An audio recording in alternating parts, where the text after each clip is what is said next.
ఇటు పశ్చిమ మధ్య బంగాళాఖాతంలో ఏర్పడిన తీవ్ర అల్పపీడనం అంతకంతకు బలపడి వాయుగుండంగా మారింది. విశాఖకు 450 కిలోమీటర్ల దూరంలో కేంద్రీకృతమై ఉంది.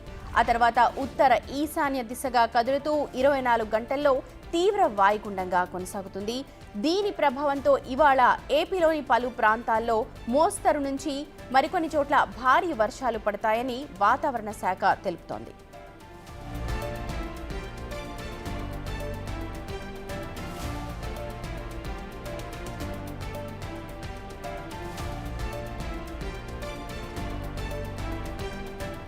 శ్రీకాకుళం, విజయనగరం, పార్వతీపురం, మన్యం జిల్లాలోని కొన్ని ప్రాంతాల్లో తేలికపాటి నుంచి మోస్తరు వర్షాలు కురిసే అవకాశం ఉంది.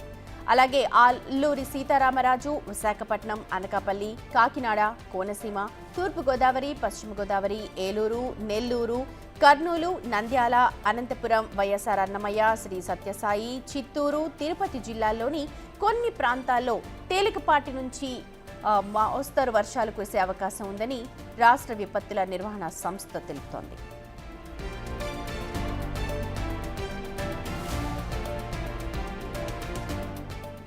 అలాగే రాగల 24 గంటల్లో కాకినాడ, అల్లూరి, అనకాపల్లి, విశాఖ, మన్యం, విజయనగరం, శ్రీకాకుళం జిల్లాల్లోని పలు చోట్ల భారీ వర్షాలు కురుస్తాయంది.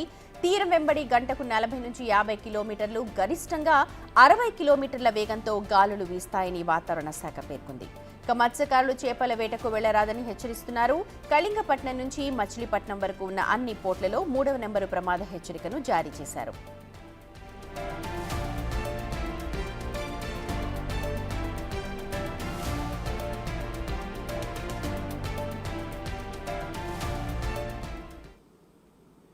వాయుగుండం నేపథ్యంలో హోంమంత్రి వంగలపూడి అనిత విపత్తు నిర్వహణ సంస్థ ఎండీ కూర్మనాథ్తో సమీక్షా సమావేశాన్ని నిర్వహించారు.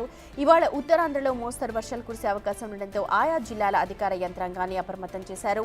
రాయలసీమలో కూడా ఉరుములతో కూడిన జల్లులు పడే అవకాశం ఉండటంతో విపత్తు నిర్వహణ సంస్థను ఎప్పటికప్పుడు హెచ్చరికలు, సందేశాలు పంపి ప్రజలను అప్రమత్తం చేయాలని హోంమంత్రి ఆదేశాలిచ్చారు.